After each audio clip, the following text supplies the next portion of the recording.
Kentucky Senator Rand Paul blocking a bill to track the mysterious drones seen around the country, mostly up in the Northeast. Paul argues that the Democrat-led legislation would have expanded the government's surveillance powers while downplaying concerns that the drones are a threat. Several agencies and the White House say there's no national security risk here, while lawmakers and the public are demanding more transparency. Let's now bring in senior advisor at the Center for Strategic and International Studies and retired Marine Colonel Mark Cancian. Thank you so much, Colonel, for being with me this morning. Appreciate it. Thanks for having me on the show. I found it interesting. You were quoted in the New York Post saying that the government likely won't say what they know about the drones because they're embarrassed. What do you mean by that, Colonel? Well, by that I meant that a lot of this activity is probably authorized or, if not authorized, related to defense activities, and the department doesn't want to say that they've kicked off this, what is turning out to be hysteria. I think we'll know shortly. I think the Trump administration will engender a lot of transparency here if the Biden administration doesn't. So there'll be an answer. And with 30 years of military experience under your belt, I mean, what's your gut check? What do you think the drone activity is? Well, I think there are two things going on here.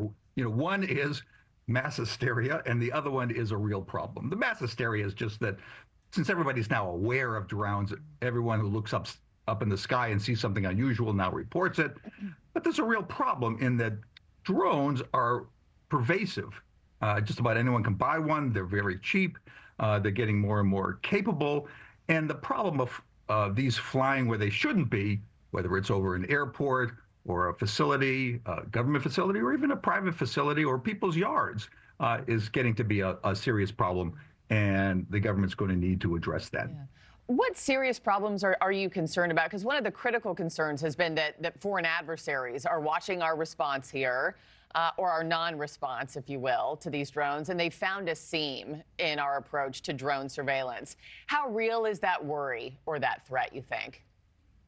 Well, that threat is not imaginary. I mean, it's real. But I think the much far greater threat here is from civilian use. That is, you have some people, I think, who are just flying drones over places just to see what's on the other side of the fence. You have some that are, doing this for potentially malicious reasons, like vandalism. And the risk is that they will fly over an airport, for example, and either shut down operations, which is very inconvenient, or perhaps even cause a crash, which would be tragic. Senate Majority Leader Chuck Schumer, he had this drone bill that would have given local law agencies more authority to identify and seize these drones. We found it interesting that Republican Senator Rand Paul blocked the bill this week. What do you think about that move, and what's the right solution here? I mean, do we need our laws to advance along with the technology? We're certainly going to need some new set of policies to deal with this evolution of technology. Understand Rand Paul's concerns. I mean, he has been a spokesperson for privacy and against government intrusion. I think that there's a solution to be had here, but it's very difficult. The reason is that you can't use most kinetic means. You hear people say, let's shoot down these drones. The problem is that everything that goes up comes down, and if you shoot down a drone, it could land on somebody's house. So whatever solution there is, it's going to have to be non-kinetic. That is, something maybe with electronic warfare, maybe with nets. You can imagine some solutions.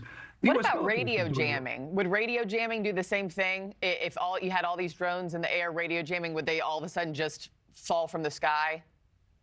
Well, it's possible to have directional jamming, and the military has been doing a lot of work with that. We've seen it in Ukraine, where the United States has provided some technologies to Ukraine. It's been working on these for really about a decade, and some of them are just becoming fielded. Well, people are ready for answers, and we've got our eye closely on this story. Colonel Mark Cancian, thank you so much for your time this morning. Appreciate it, sir. Thanks for having me on the show.